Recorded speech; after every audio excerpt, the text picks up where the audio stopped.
Bonjour à tous, on se retrouve pour un nouveau Texama Show sur la chaîne Texama. Comme d'habitude pour l'actualité informatique et technologique de la semaine, vous avez une table des matières dans la description ainsi que sur la barre de lecture. Sautez vers le sujet qui vous intéresse le plus, évidemment, vous êtes libre. Et du coup, commençons tout de suite parce que nous avons pas mal d'actualités, notamment une énorme présentation Google au niveau d'Android 12 qui va changer énormément de choses dans le système d'exploitation et puis d'autres petites news au niveau de l'industrie de manière générale. Vous avez la table des matières si vous voulez voir de toute façon les sujets. Mais avant ça, ce début de vidéo est sponsorisé par Wondershare et leur logiciel de montage Filmora 10. Filmora est un logiciel de montage pour débutants. Il est très simple à prendre en main mais permet de faire énormément de choses très rapidement. Vous pouvez par exemple faire des green screens en 2 clics. Vous pouvez stabiliser les mouvements de votre vidéo en 2 clics encore une fois. Vous avez énormément de transitions inclus par défaut dans le logiciel qui vous permettent de faire à peu près n'importe quoi. Des titres préfaits aussi, ça c'est très important, c'est assez compliqué de faire des jolis titres. Et là ils sont automatiquement faits, vous avez juste à entrer le texte. Et puis après vous pouvez tout mettre dans une timeline avec multigestion de pistes vidéo et audio, donc vous pouvez mettre plusieurs vidéos l'une au-dessus de l'autre ou plusieurs pistes audio en même temps, ce qui vous permet de faire vraiment n'importe quoi. L'interface est claire, vous n'êtes pas perdu par des informations techniques, mais si vous voulez aller un peu plus loin et que vous maîtrisez mieux le logiciel, vous pouvez quand même accéder à tous les paramètres dans le logiciel professionnel. De plus, Filmora 10 intègre directement FilmStock, qui est une librairie stock d'images, de vidéos, de photos ou même de musique qui vous permet d'intégrer facilement ce que vous voulez à votre vidéo. Si vous manquez une image pour illustrer quelque chose, si vous manquez une musique, vous pouvez aller chercher dans FilmStock.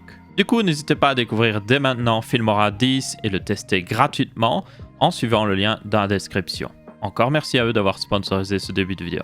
La première news de la semaine concerne Internet Explorer, la version originale d'Internet Explorer d'ailleurs, on ne parle pas ici de Edge ou même Edge Chromium, qui va enfin être arrêté par Microsoft. C'est une news évidemment extrêmement triste parce que tout le monde adorait Internet Explorer, surtout les développeurs web.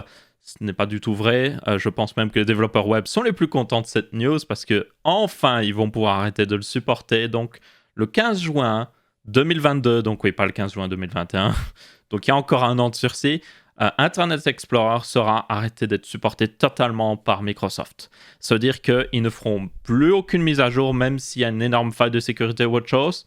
Ce que vous allez me dire était déjà le cas au final, mais ils ne feront plus aucune mise à jour, ils ne le supporteront totalement plus. Ils feront même une alerte aux gens pour dire « Hey, genre passez à Edge, c'est un meilleur navigateur. » Et du coup, j'ai envie de dire enfin, ça fait des années ça fait même une décennie qu'Internet Explorer est selon moi un navigateur qui aurait dû cesser d'exister. Il y a toujours eu d'énormes failles de sécurité.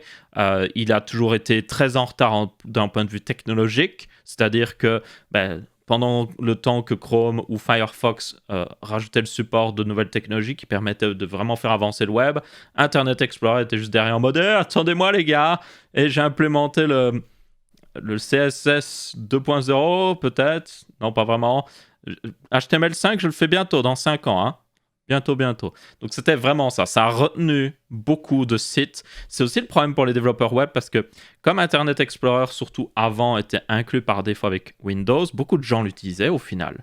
Et du coup, ils étaient obligés de le supporter. Il y avait même des sites officiels belges, par exemple pour moi en Belgique, qui marchaient le mieux sur Internet Explorer parce que ils étaient développés pour.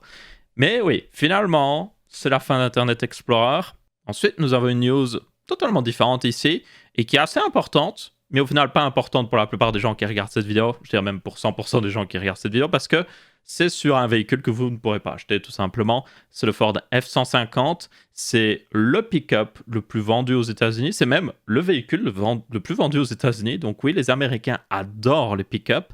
C'est un pick-up d'ailleurs assez énorme par rapport aux standards même européens, parce que si vous ne savez pas, bien souvent, les modèles, on va dire, les marques américaines comme Ford font souvent des modèles plus petits pour le marché européen parce qu'en Europe, on a des plus petites routes, on a des plus petites places de parking surtout, et un Ford F-150 est genre énorme. Ça ne passe juste pas dans une ville européenne classique. Évidemment, à la campagne, ça irait, mais encore peut-être même pas vraiment parce qu'il y a des routes de campagne qui sont très étroites aussi. Du coup, ce Ford F-150, vous allez me dire, ok, qu'est-ce qu'il y a de spécial ? Eh bien, tout simplement, Ford a commencé à prendre les précommandes pour le F-150 Lightning, qui est du coup évidemment un modèle 100% électrique. Et du coup, c'est assez majeur comme news parce que déjà, Bon, ils l'avaient déjà annoncé par le passé, je tiens à le préciser, mais déjà, c'est assez majeur pour la simple et bonne raison que Ford est une marque qui a énormément traîné du pied pour passer à l'électrique. C'est aussi une marque qui, comme j'ai dit, vend le pick-up le plus populaire des États-Unis. Et évidemment, les conducteurs de pick-up ne sont pas trop connus pour leur conscience pour l'écologie, je pense, vous devez le savoir. Surtout aux États-Unis, où des fois les gens ont des pick-up pour aucune raison, hein. En Europe, souvent quand vous voyez quelqu'un avec un pick-up, c'est qu'il en a quand même besoin. Il a besoin de tracter beaucoup de charges, il a besoin de la place à l'arrière. Non, aux États-Unis, les gens achètent des pick-up juste parce qu'ils aiment bien les pick-up ou qu'ils aiment bien compenser quelque chose, certainement. Bref, dans tous les cas, le F-150 va arriver en version full électrique et c'est assez majeur au final. C'est aussi du coup l'un des premiers vraiment gros pick-up, on va dire d'une grande marque en tout cas, qui arrive après celui de Tesla qui a été annoncé. Toutefois ici il est beaucoup plus conventionnel par rapport au Cybertruck de Tesla qui, je vous rappelle, a un design que certaines personnes aiment et d'autres n'aiment pas. Et c'est fait aussi pour justement changer par rapport au passé des pick-up.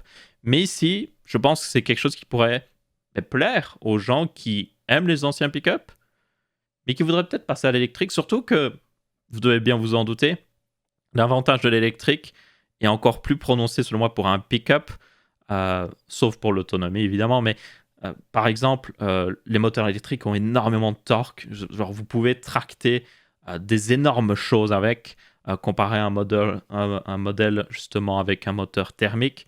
Et aussi, ben oui, vous avez une accélération largement supérieure, alors qu'un pick-up, justement, encore une fois, avec un moteur essence, prendrait plus de temps à accélérer. Donc, tous les avantages électriques vont plutôt bien avec le pick-up. Sauf évidemment, encore une fois, l'autonomie, où là, les batteries, même si vous mettez beaucoup de batteries, ça reste un pick-up. Si vous tractez beaucoup de charges, mais vous n'allez pas non plus faire des milliers de kilomètres avec, forcément sur une seule charge. Ça semble logique. Mais en même temps, même avec un moteur essence, en réalité, vous pompez tellement que vous n'allez pas non plus faire une énorme distance. Mais bon, il faut le recharger et tout ça, ça peut prendre du temps. Ça reste l'un des problèmes d'ailleurs, je pense, aux États-Unis, c'est qu'ils ont toujours un problème de superchargeurs, donc les chargeurs pour charger des voitures électriques très rapidement pour que ça devienne utilisable, parce que charger votre voiture pendant toute la nuit, la plupart du temps c'est pratique parce que vous pouvez juste la brancher le soir, le lendemain elle est chargée, vous pouvez l'utiliser pendant toute la journée. Et pour beaucoup de gens qui font juste leur aller-retour vers le travail ou faire leurs courses, ça suffirait, hein.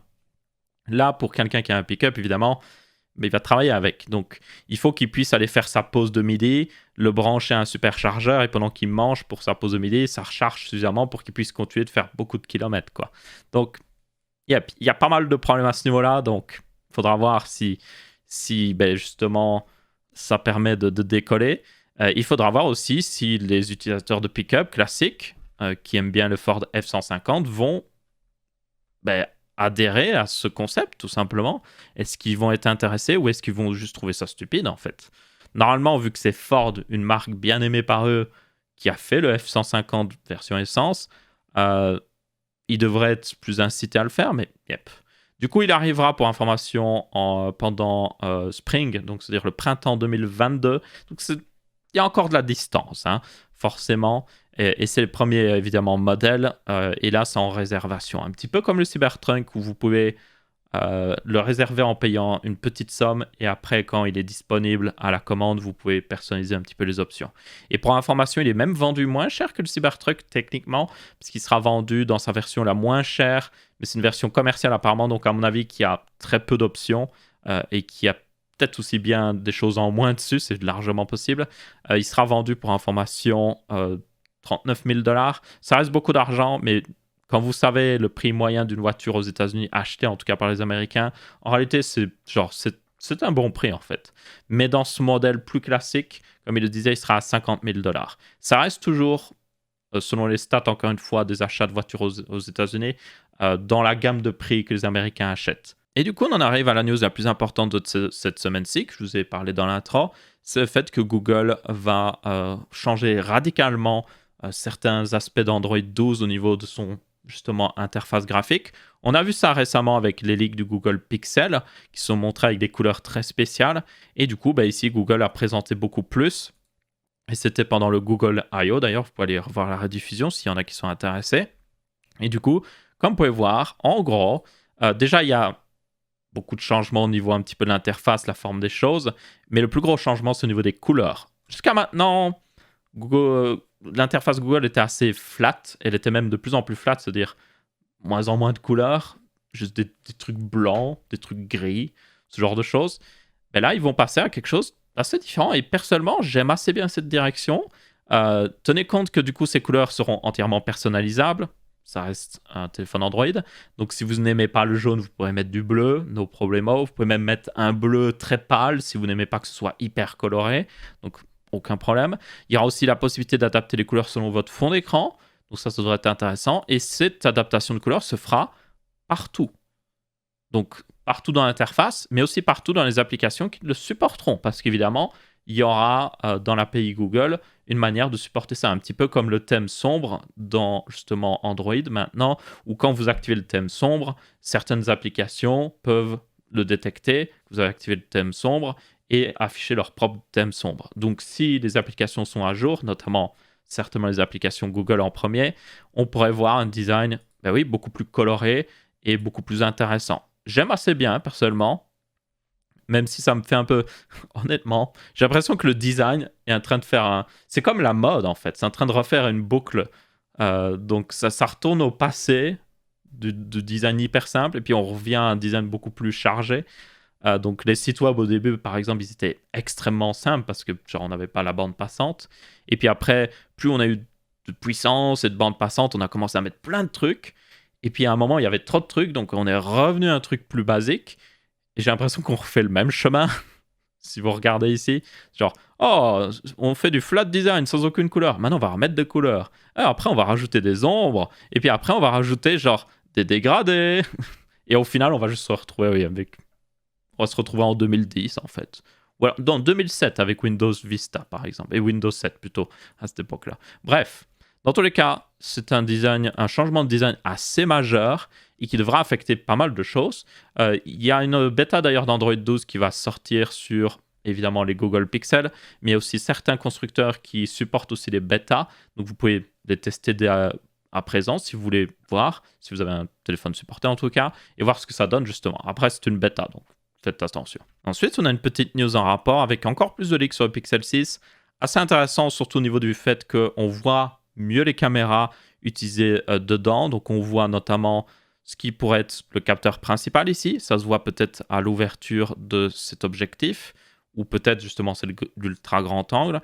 On a un autre capteur ici avec un objectif plus petit, et puis finalement on a ce qui pourrait être un téléphoto avec une forme plus rectangulaire. Donc c'est certainement un téléphoto même à coup sûr. C'est assez notable parce que jusqu'à maintenant Google a été assez frileux sur le fait de mettre plus de caméras. Donc si vous vous souvenez avec les pixels, genre jusqu'au Pixel 3, il y avait un capteur principal et puis rien d'autre. Puis après, ils ont rajouté un grand angle, un très grand angle en tout cas, et plus le capteur principal. Et là, genre, il y avait déjà pas mal de possibilités. Et du coup, maintenant, avec un téléphoto, ce serait encore plus intéressant parce que je vous rappelle que Google a certainement parmi le meilleur système caméra qui existe au niveau smartphone, même meilleur que Apple, selon moi. En tout cas, au niveau photo. Apple se débrouille mieux au niveau vidéo. Et du coup, moi, j'ai envie de voir ce que fait Google avec un téléphoto, en fait. Surtout au niveau du zoom, peut-être, par exemple. Un zoom numérique peut-être amélioré. Quand on voit les zooms numériques sur, par exemple, les Galaxy S21 et tout ça, il est déjà assez intéressant, franchement. Ça permet vraiment de faire un zoom. Bon, après, quand on passe à un zoom numérique, ça commence à dégrader la qualité, mais on peut aller jusqu'à du x20 sans trop perdre en qualité. Et ça, c'est plutôt génial parce que l'un des problèmes numéro un avec les smartphones pendant des années, c'est le fait que vous êtes là à prendre votre photo et vous êtes coincé là en fait. Si vous voulez aller plus proche d'un truc, des fois c'est compliqué, vous pouvez pas vous rapprocher. Et du coup, il faut zoomer. Avec un appareil photo classique, vous pouvez juste zoomer avec votre objectif. Mais avec un téléphone, vous pouvez juste faire un zoom numérique. Et la plupart du temps, c'est yep, on va pas en parler. D'ailleurs, il y a plein de gens qui font des zooms numériques comme ça, alors qu'ils devraient juste prendre une photo et puis juste recadrer après. Même si techniquement, avec maintenant les objectifs téléphoto, il y a un petit peu plus de logiciel derrière pour améliorer la qualité du zoom numérique. Ça marche en partie, mais comme j'ai dit, dès que vous dépassez le x20, par exemple sur les Galaxy S21, ça devient une bouillie de pixels. ou en tout cas, on voit clairement que la qualité est dégradée. Si c'est pour juste montrer un truc, ok, ça va, mais si vous voulez prendre une belle photo, non. Et du coup, ben oui, on a toujours été coincé là, quoi. On peut pas se rapprocher. Des fois, on est trop près aussi. Et c'est pour ça que quand on a eu le grand angle, l'ultra grand angle, c'était bien, parce que même si on était proche, on pouvait prendre une photo d'un énorme bâtiment ou d'un, justement, monument. Et puis quand on a eu le téléphoto, ben, on pouvait prendre enfin des photos de peut-être, ouais, une montagne au loin, quelque chose comme ça qu'on ne pouvait pas prendre jusqu'à maintenant. Les téléphones deviennent vraiment l'outil numéro un de photo. Enfin, c'est déjà l'outil numéro un de photo, mais ça commence à remplacer encore plus les appareils photo. Il y a des gens qui ne géraient que par les appareils photo maintenant, qui sont juste en mode, ouais, mon smartphone prend une meilleure photo automatiquement, donc pourquoi m'embêter avec mon appareil, quoi. Personnellement, je préfère toujours prendre une photo avec mon appareil, mais des fois, ça dépanne, quoi. Comme ça tient dans votre poche, vous pouvez prendre des bonnes photos. Du coup, j'ai envie de voir ce que peut faire Google avec ce téléphoto. Donc, yep, ce serait peut-être le premier téléphone Google qui m'intéresse personnellement, parce que jusqu'à maintenant, je vais être très honnête, les téléphones Google ont été, selon moi, assez inintéressants, parce que c'était toujours la photo est géniale, et le reste, c'est genre, c'était nul. À part l'optimisation, évidemment, de l'OS. Mais bon, pour le reste, c'était nul. Donc, j'attends beaucoup de choses de ce Pixel 6, mais je pense que Google va me décevoir sur certains aspects, j'en suis sûr. Ensuite, on a plus de news au niveau de Google I.O., justement, et le fait notamment que Google, Samsung et Fitbit vont s'associer pour sauver Wear OS. Oh, il y a mon machin Google qui s'active sur mon téléphone. Bref, j'ai même pas dit le mot magique, j'ai juste dit le nom de la marque. Bref, Wear OS, je vous rappelle, c'est le système d'exploitation qu'a Google sur leur smartwatch. Pas sur une smartwatch, d'ailleurs, ça c'est une smartwatch Samsung, donc il n'y a pas Wear OS. C'est justement quelque chose d'assez notable parce que jusqu'à maintenant, Samsung utilisait leur propre OS qui était Tizen, quelque chose comme ça. Ouais. Qui marche plutôt bien, mais vous devez bien vous en douter, comme c'est juste Samsung qui le supporte, ça manque de support de tierces notamment. Donc les applications Samsung marchent nickel, mais dès que vous sortez de l'écosystème Samsung, mais Wear OS avait aussi beaucoup de problèmes. Honnêtement, franchement, j'ai jamais vu un tel truc dans l'industrie, genre technologique et tout ça. C'est quand Wear OS est sorti, les premières smartwatches Android sont sorties, elles étaient plutôt pas mal. Et quand les premières smartwatches Apple sont sorties, elles étaient vraiment bof en fait. Et puis Apple a fait des mises à jour, et petit à petit, ils ont rendu justement WatchOS genre vraiment génial en fait. La meilleure smartwatch que vous pouvez acheter à l'heure actuelle, c'est c'est la smartwatch de chez Apple, l'Apple Watch, si vous avez un iPhone évidemment.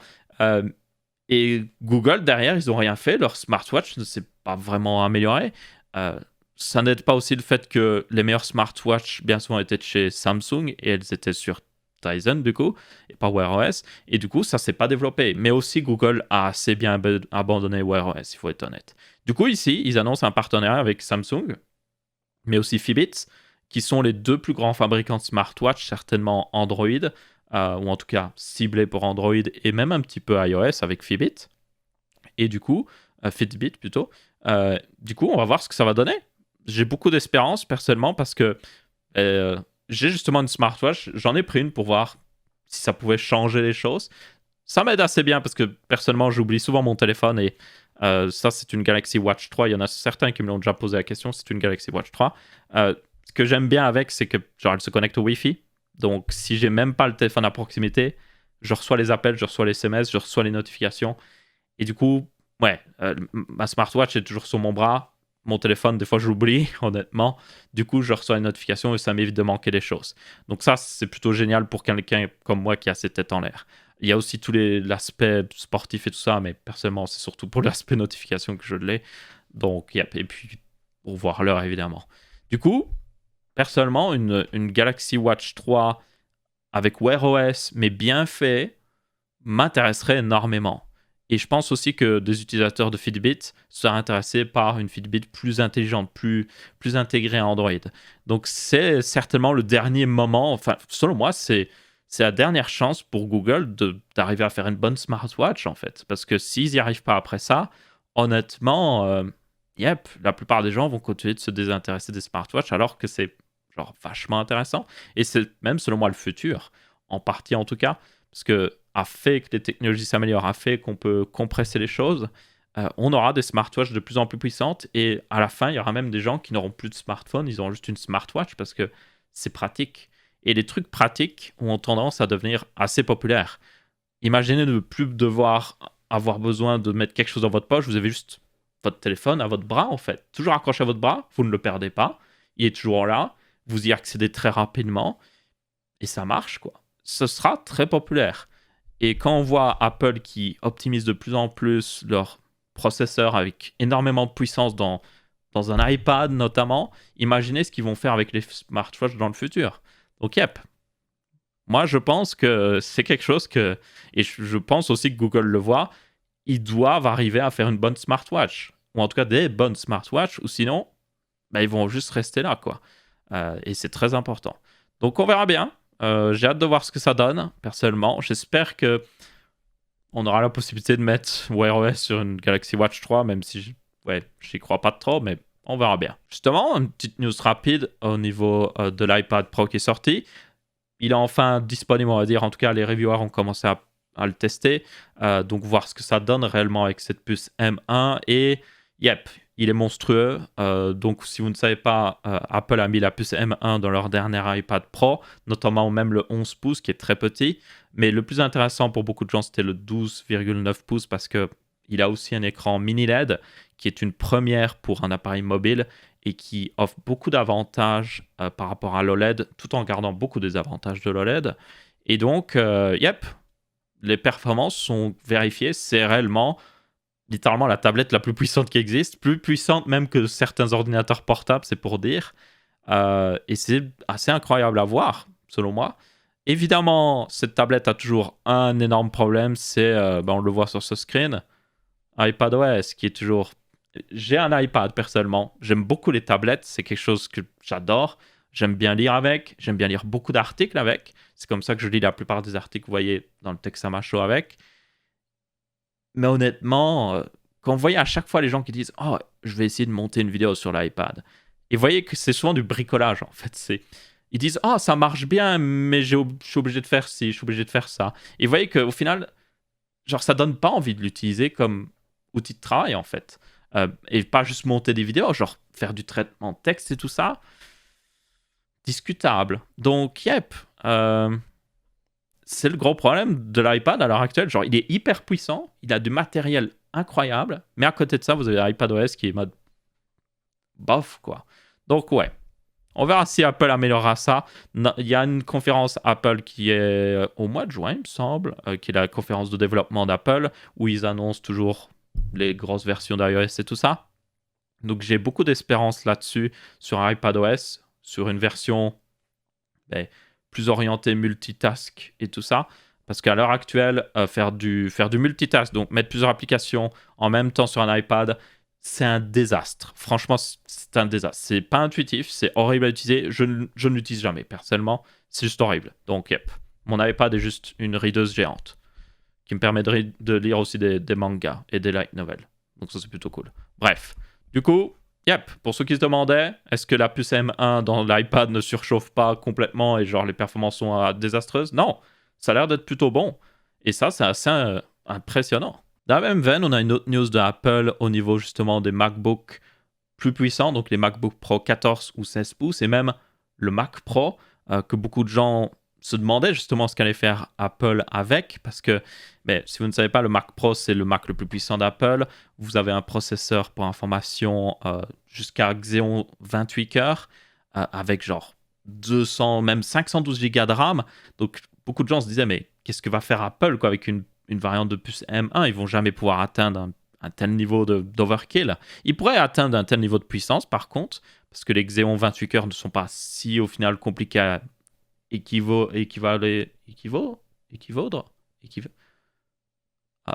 à atteindre au niveau performance, voilà.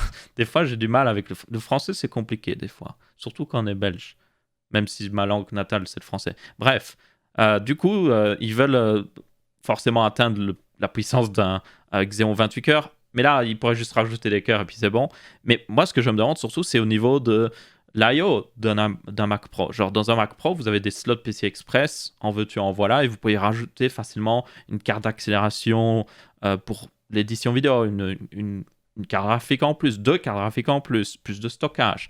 Donc il faudra voir aussi ce que ça donne à ce niveau-là. Mais en attendant, on a eu des news sur le fait que Apple pourrait avoir, notamment dans les Mac Pro, les MacBook Pro plutôt ici, donc 14 ou 16 pouces, un processeur 16 cœurs. Donc le M1 est un processeur 8 cœurs, je vous rappelle. Vous avez 4 cœurs haute performance, 4 cœurs basse performance, ou plutôt efficacité énergétique. Donc là, on aurait 8 cœurs haute performance, 8 cœurs optimisés pour la consommation électrique.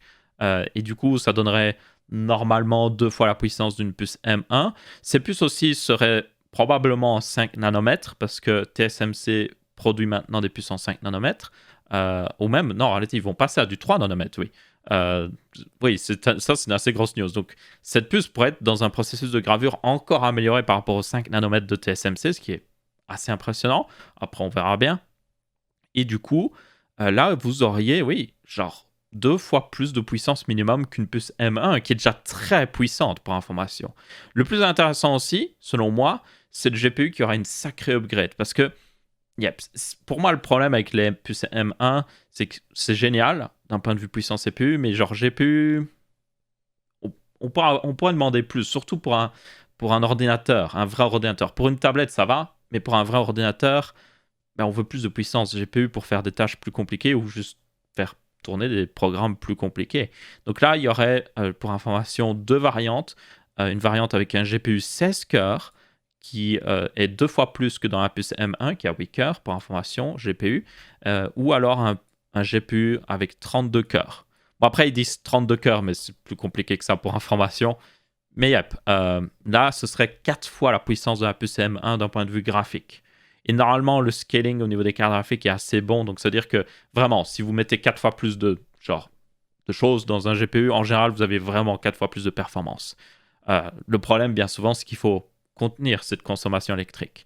Mais s'il passe à un meilleur processus de gravure et tout, il pourrait le faire. La puce M1 consomme très peu d'électricité. Et je vous rappelle que s'ils la mettent dans un MacBook Pro, qui a plus de place, ils ont largement la possibilité de le refroidir. Par exemple, le nouveau MacBook Air, qui utilise une puce M1, n'a même pas de ventilateur à l'intérieur. Et la puce, évidemment, n'a pas le même niveau de performance que dans un châssis où c'est refroidi activement, mais elle continue de maintenir un bon niveau de performance. Donc, même s'il double la puissance CPU et il quadruple la puissance GPU, honnêtement, dans un MacBook Pro, surtout 16 pouces, ils ont largement la capacité de refroidir tout ça. Et donc, ça donnera des performances franchement incroyables. Faudra voir si ça rivalise les cartes graphiques mobiles qu'on peut mettre notamment dans n'importe quel ordi, notamment peut-être une RTX 3060 version mobile. Mais ouais, en attendant, c'est assez impressionnant. Et du coup, pour le Mac Pro, lui, vous auriez du coup un processeur 20 ou 40 cœurs. Et justement, encore une fois, vous auriez d'ailleurs 16 ou 32 cœurs haute performance. Donc, c'est-à-dire que, oui, pour la version 20 cœurs, vous avez 4 cœurs optimisés énergie, ce qui n'est pas très utile pour un Mac Pro, soyons honnêtes. Mais bon, c'est peut-être pour les petites tâches qui tournent en arrière-plan. Et pour la configuration 40 cœurs, là, vous auriez 8 cœurs orientés efficacité énergétique. Donc, littéralement, c'est x2, hein, basiquement. Et vous auriez un GPU qui, là, et là, c'est vraiment impressionnant, ou vraiment intéressant en tout cas, un GPU qui aurait 64 ou 128 cœurs. Là, on parle d'un GPU, c'est plus un GPU mobile, c'est plus même un GPU intégré autre chose. Avec 128 cœurs GPU, on aurait une carte graphique, on aurait une vraie carte graphique en fait, on aurait un GPU qui serait certainement capable de rivaliser genre des GPU de chez Nvidia ou même AMD. Donc, très intéressant. Après, il faudra voir ce que ça donne. Il faudra voir aussi si les développeurs supportent correctement un tel GPU. Par exemple, dans les jeux, hein, notamment. Il y a déjà très peu de jeux sur Mac. Bon, maintenant, vous pouvez utiliser les jeux iOS, évidemment, mais il y a très peu de jeux genre PC sur Mac, en tout cas. Du coup, il faut voir s'ils arriveront à faire une version qui supporte tout ça, parce que ça va rajouter encore plus de travail. Il y avait déjà pas mal de travail pour aller sur macOS, mais maintenant, c'est genre beaucoup plus complexe. Et je pense que c'est l'un des problèmes avec ce passage à ARM pour Apple, c'est qu'il y a des choses qui, ils pourront pas convaincre le marché d'y passer, notamment, selon moi, les jeux. Les gens vont juste faire des jeux iOS et puis les rendre compatibles Mac, parce que ce sera le plus simple. Et puis voilà, quoi. C'est pas forcément une mauvaise chose parce qu'il y a énormément de jeux sur iOS. Hein. Il y a même de très bons jeux sur iOS, mais yep, moi je trouve on n'aura pas de jeu triple A, j'ai l'impression en fait. À part si c'est un jeu triple A mobile, je ne sais pas si je veux d'un jeu triple A mobile. Bref, beaucoup de choses intéressantes, on verra ce que ça donnera. Personnellement, ça me donne de plus en plus envie de justement prendre un de ces Mac. Notamment, ce qui m'intéressait, c'était le Mac Mini parce que genre il est petit et puis je peux brancher ce que je veux comme écran dessus. Et du coup, pouvoir faire des vidéos sur un peu plus les Mac. Notamment quand je fais un tuto sur comment streamer et tout ça, je pourrais montrer une partie Mac, montrer comment installer OBS sur Mac, ça pourrait être intéressant. Donc, yep, si vous êtes intéressé par cette idée, dites-le moi. Est-ce qu'il y a des gens qui sont intéressés sur des vidéos un peu plus sur ces puces M1 ou ces nouvelles puces de justement Apple et sur un peu l'écosystème Apple au niveau macOS? Dites-moi, parce que j'envisage de plus en plus de peut-être, oui, regarder à ça. On arrive à une première news hardware, du coup, cette semaine-ci, c'est toujours assez intéressant, notamment sur AMD. On a eu quelques leaks sur le prochain socket d'AMD qui serait l'AM5, qui va évidemment remplacer l'AM4, qui nous a bien servi depuis, pour information, les premières générations Ryzen. Donc on a eu le même socket à partir des cartes mères X370, oui, jusqu'aux cartes mères X570. Évidemment, ça ne veut pas dire que dans les premières cartes mères, on pouvait mettre les derniers processeurs, mais AMD a fait son possible pour rendre pas mal de ces cartes mères, en tout cas compatibles avec le plus de processeurs possible. Mais, oui, toute bonne chose a une fin. Ici, AMD va passer à un nouveau socket. Ça veut dire que vos anciens processeurs AMD ne passeront pas dedans et les nouveaux processeurs AMD ne passeront pas dans l'ancien socket AM4. Donc oui, si vous avez une carte mère X570, vous ne pourrez pas utiliser l'un des prochains processeurs d'AMD. Est-ce grave? Selon moi, non. Est-ce dommage? Forcément, il y en a qui vont dire « Oh, c'est dommage ». Mais vous devez vous dire, c'est très important, qu'un socket, ça a ses limites. Vous avez souvent un certain nombre de pins dessus qui permettent d'alimenter le processeur, mais aussi de communiquer avec le reste des composants, la RAM, la carte graphique. Et du coup, il y a un moment, vous avez juste plus assez de pins en fait. Vous devez passer à plus, notamment Intel, sur leur nouveau socket. Ils vont passer d'une 1150 pins à 1700 pins. C'est-à-dire qu'ils vont en rajouter pratiquement 600 pour justement pouvoir gérer la DDR5, certainement le PCI Express 5.0. Ici, AMD a besoin de la même chose. Il leur faut plus de pins. Et donc là, ils vont passer à un socket qui aurait 1718 pins. Donc c'est très proche de ce qu'a fait Intel.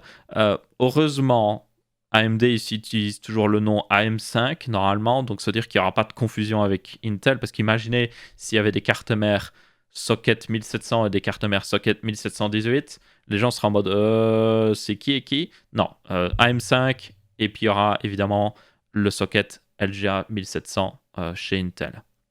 Du coup, un autre truc qui est un peu similaire à Intel, c'est le fait qu'AMD va passer d'un socket PGA, c'est-à-dire où vous avez les pins sur le processeur, à un socket LGA, où les pins sont sur la carte mère.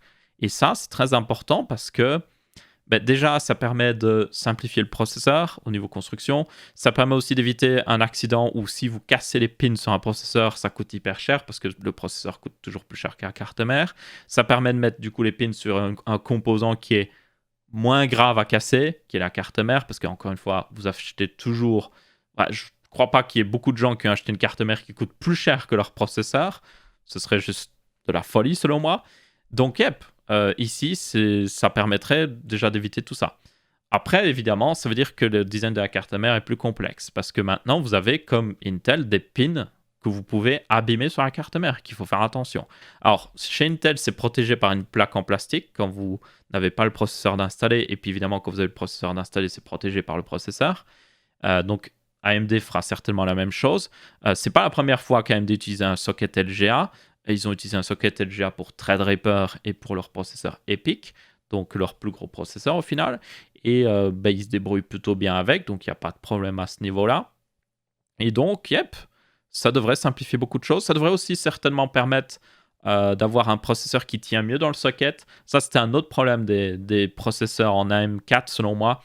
C'est que le socket AM4 ne tient pas très bien le processeur. Genre, il est à peine tenu en place en réalité. Les pins sont un peu compressés, donc ça permet de maintenir le processeur. Mais si vous appliquez assez de force, vous pouvez l'arracher du socket. Alors, ça ne veut pas dire que vous allez arracher les pins ou autre chose. Mais si vous l'arrachez du socket, vous pouvez avoir un accident où vous allez casser des pins. Et notamment, il y a beaucoup de gens qui ont le problème que la pâte thermique qu'utilise AMD sur leur refroidissement par défaut est genre ultra collante. Genre vraiment, c'est de la glu le truc. Et quand vous l'enlevez, si vous l'enlevez mal, et je vous donne la technique, quand vous l'enlevez, vous devez pas juste tirer, vous devez secouer, vous devez juste tourner un petit peu. Vous devez retirer les pins, évidemment, qui maintiennent tout en place, mais avant de tirer pour retirer tout, juste vous lui donnez un petit côté genre gauche-droite, vous tournez pour que la pâte thermique se rompe en quelque sorte, un peu comme vous le feriez pour de la glu en fait. Je veux dire, quand vous avez quelque chose de collé, ça sert à rien de tirer. Vous essayez de casser la glu en tournant justement. Mais là, vous devez faire la même chose. Et après, vous pouvez commencer à tirer. Mais si vous sentez une résistance, faites attention. Le must aussi, c'est d'avoir fait tourner le PC juste avant pour que la pâte thermique soit encore genre chaude. Et comme ça, vous avez plus facile à manier. Après, en réalité, des fois aussi, ça peut être facile quand elle est devenue plus dure. Parce que si vous arrivez à la rompre, elle va juste se décoller d'un coup sans aucun problème. Donc, différentes techniques, mais yep. Secouez, puis éloigner. Si vous avez un processeur AMD que vous comptez changer le refroidissement par défaut par un autre refroidissement, faites très attention. Il y a beaucoup de gens qui ont réellement réussi à arracher le processeur de la carte mère. Donc, yep. Et du coup, ici, avec un socket LGA, normalement, vous avez toujours une plaque de rétention. Ça veut dire que vous avez un mécanisme en métal qui va aller par-dessus le processeur, qui va permettre de faire sandwich avec la carte mère, ce qui veut dire que le processeur ne pourra plus être arraché. Donc, c'est le cas avec Intel. C'est impossible d'arracher un processeur Intel du socket juste en enlevant le refroidissement. Donc ça aussi, c'est une bonne chose en réalité. Pour moi, il y a plus de positifs à passer à du LGA par rapport à rester à du PGA, très clairement. Mais il y a des problèmes. Le plus gros problème qu'il y aura à l'heure actuelle, pour ceux qui se demandent, c'est le fait que les constructeurs de cartes mères ont déjà par le passé, avec les cartes mères Intel notamment, refusé d'accepter une carte mère avec des pins cassés dès la réception. C'est-à-dire qu'une personne commande une carte mère, il reçoit la carte mère, il y a déjà des pins cassés dessus. C'est pas lui, c'est déjà cassé. Et le constructeur de la carte mère est en mode non, c'est toi qui l'as cassé, tu essaies de nous arnaquer. Yep, c'est un énorme problème. Donc j'espère que AMD, par exemple, obligera les constructeurs de cartes mères à honorer. Après, se dire que il y a plus de coûts chez les constructeurs de cartes mères, donc ça devrait peut-être faire monter les prix. On verra bien. Mais yep, c'est l'un des plus gros problèmes avec le LGA pour ceux qui se demandent. Maintenant, quels sont les autres specs? On aurait de la DDR5, forcément. On serait toujours en PCI Express 4.0, contrairement à Intel qui veut passer du PCI Express 5.0 avec justement le LGA 1700. Et du coup, on aurait évidemment des chipsets dans la série 600, donc 670 certainement. Et ce serait pour le refresh de Zen 3, pour ceux qui se demandent. Donc on n'est pas encore sur Zen 4, qui serait Raphaël. Ici, on parle de Zen 3 qui, comme je l'ai dit, sera un refresh. Non, ce serait Zen 3 Plus qui serait un refresh de Zen 3 et qui serait toujours en 7 nanomètres, mais le meilleur 7 nanomètres de TSMC. Donc, c'est du techniquement 6 nanomètres, je ne sais plus comment il l'appelait, mais yep, un meilleur 7 nanomètres. Et du coup, par contre, Raphaël derrière, qui est du coup Zen 4, serait en 5 nanomètres. Et là, ce serait intéressant. Et ce sera en 2022 seulement. Donc, ouais, on verra bien ce que ça donnera. Évidemment, beaucoup de gens vont être déçus de ce changement de socket, comme ça a toujours été le cas. Mais dites-vous encore une fois que ces pins en plus vont certainement permettre de mieux gérer la DDR5, de mieux gérer du PCI Express 5.0 dans le futur. Il y a juste un moment, vous n'avez pas le choix. Après, comme je vois qu'il n'y a pas le support du PCI Express 5.0 dès la sortie de la boîte, ce qui est pas forcément un problème, et je n'ai pas pu atteindre le tweet. C'est pas forcément un problème parce que honnêtement, on a déjà énormément de mal à saturer le PCI Express 4.0. Toutes les cartes graphiques que vous avez à l'heure actuelle, il n'y en a aucune qui peut saturer 16 lignes PCI Express 4.0. C'est juste pas possible. Et même une RTX 3090 chargée à fond autre chose, elle en est très très loin, croyez-moi. Du coup, le 5.0, pour le moment, franchement, même d'ici 2 ans, au final, le 4.0, ça fait pas très longtemps qu'il est sur le marché, donc yep, il n'y en a pas tellement besoin du 5.0 tout de suite. Mais ouais, si vous voulez un PC plus future-proof, je vous dirais d'attendre 2022, d'attendre le full, peut-être les cartes mères en 770 ou je sais pas quoi, qui aurait PC Express 5.0, Raphaël en 5 nanomètres, et là vous auriez vraiment la totale. Ou alors éventuellement d'aller avec Intel, si Intel fait des bons processeurs. Ils font des bons processeurs en matière générale, c'est juste qu'ils sont pas assez bons des fois pour atteindre le niveau de AMD, sauf par contre avec le i5 11400 qui est vraiment pas mal. Mais yep, si le prochain processeur d'Intel est très bon et qu'il supporte en plus le PCI Express 5.0 et la DDR5, ça pourrait être un bon choix aussi. Donc ouais, on verra bien. C'est toujours intéressant quoi qu'il arrive. Mais yep, je sens qu'il y a des gens qui vont pas être contents pour ce changement de socket. On a une petite aussi update par rapport à la news de la semaine dernière au niveau du crash de Bitcoin. Si vous vous souvenez, le crash a assez bien continué et maintenant est stabilisé. Donc ça vous permet de voir l'ampleur du crash. Donc le Bitcoin avait atteint un maximum de genre 70 000 dollars. Maintenant, il a recrashé jusqu'à la moitié de cette valeur, donc 30 000 dollars pour un Bitcoin, pour information. Mais depuis une petite semaine, ça s'est stabilisé. Si on regarde par rapport à un mois, vous voyez la continuité de la descente ici.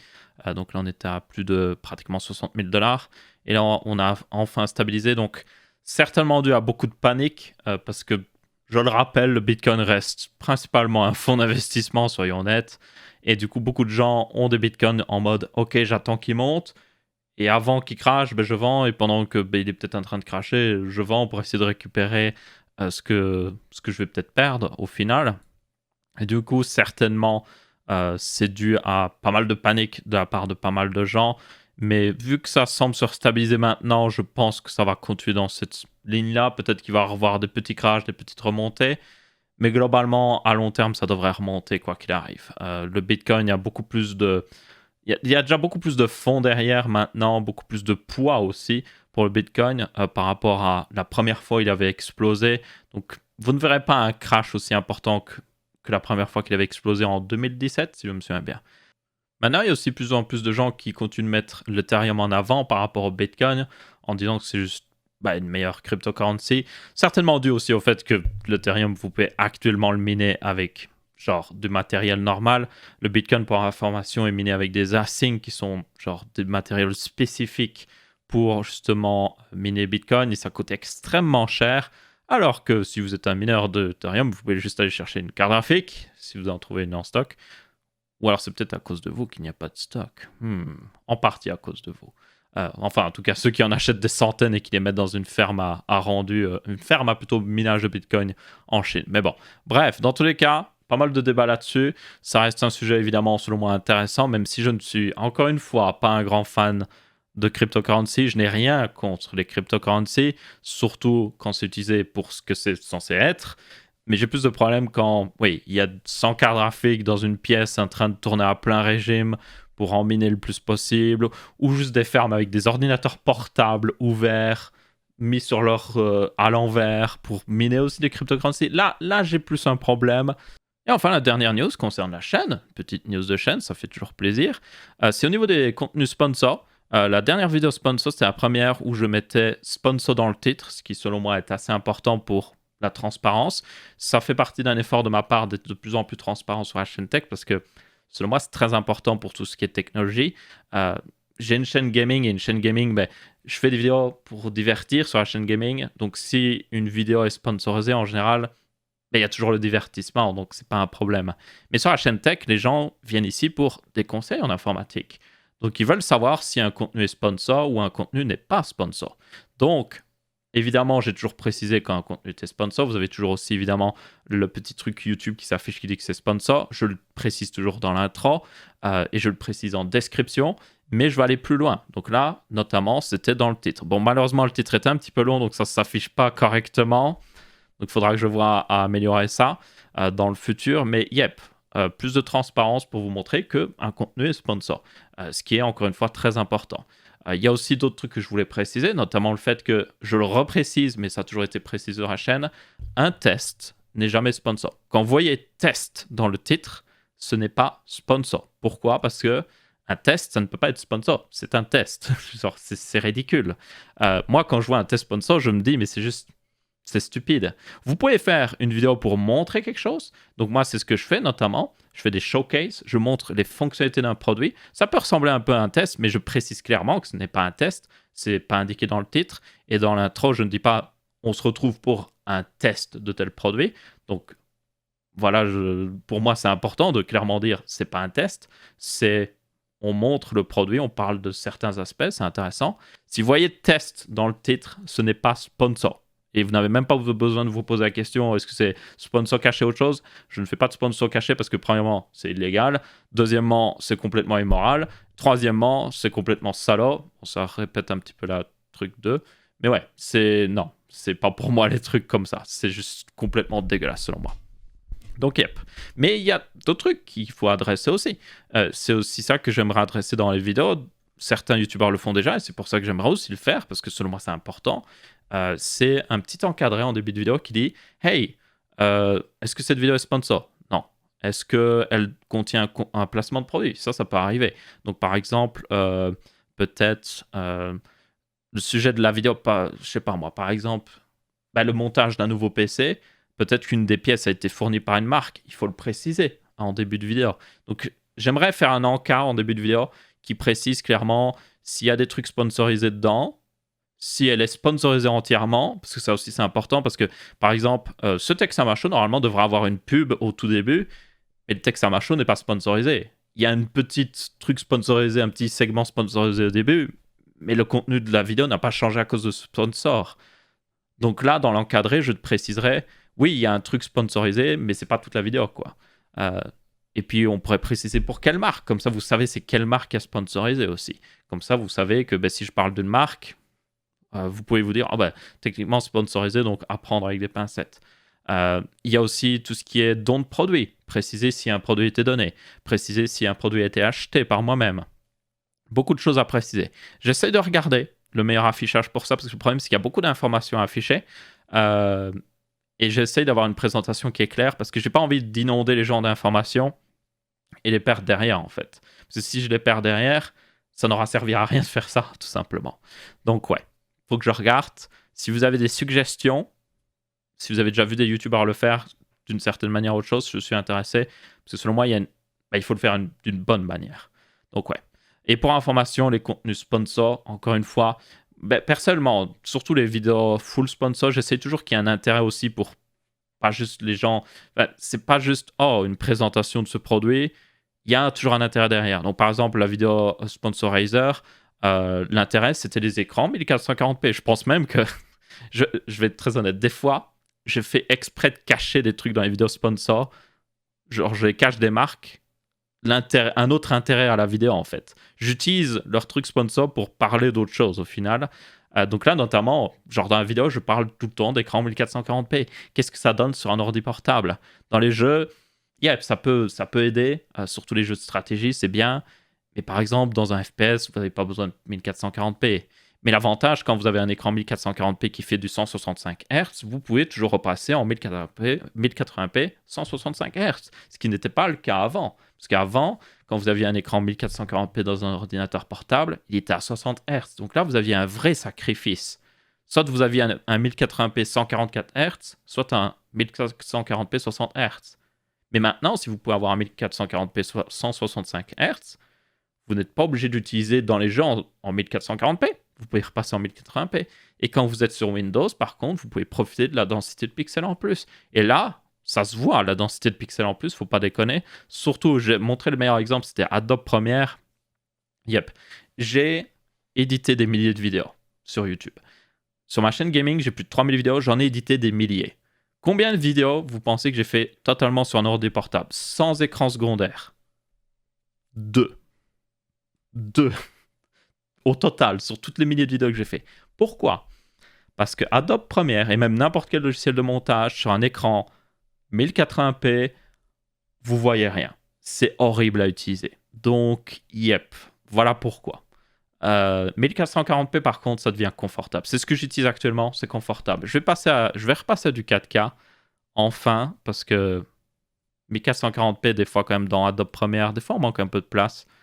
C'est pas un problème si c'est pour éditer une vidéo comme ça, mais quand vous faites vraiment du full édition, quand vous êtes en mode je veux bien me poser pour éditer, là oui, évidemment, plusieurs écrans, ça aide et tout ça.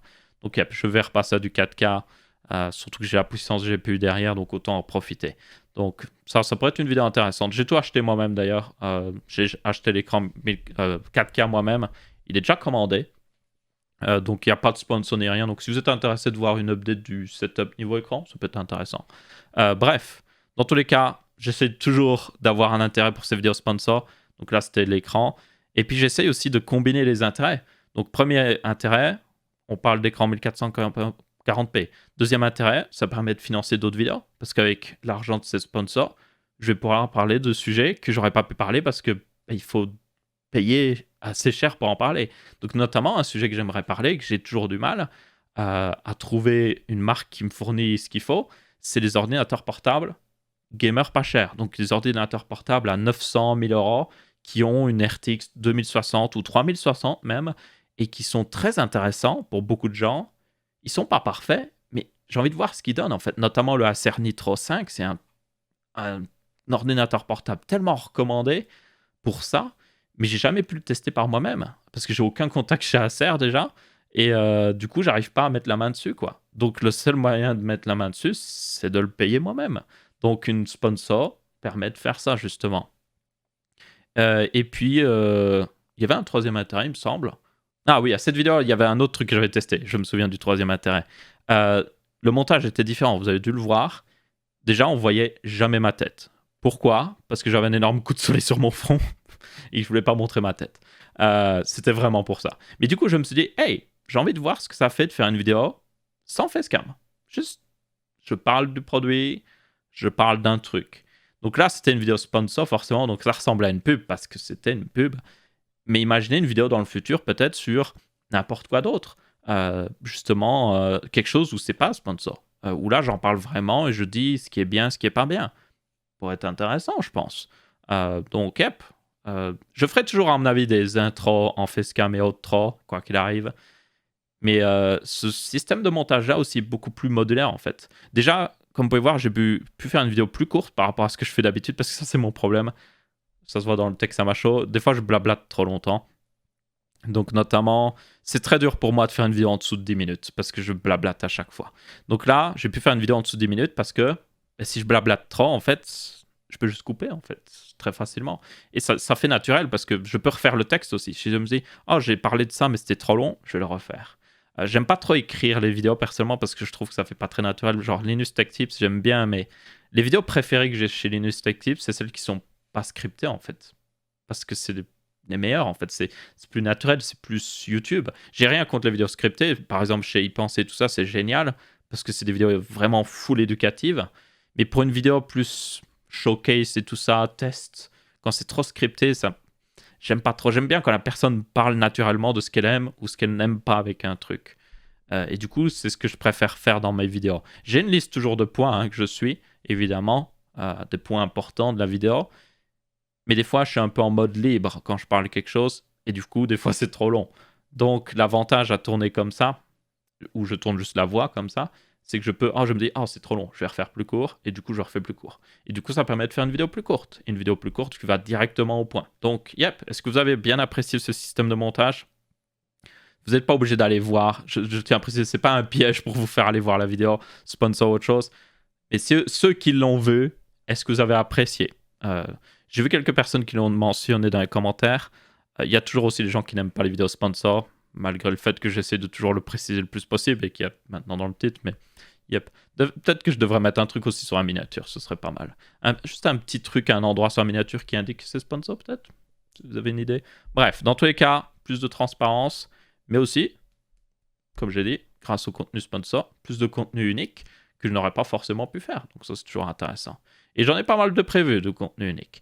Notamment, il y a toujours l'écran 144 Hz Amazon que je dois tester, le moins cher qui existe en 1080p. Ça va être très intéressant.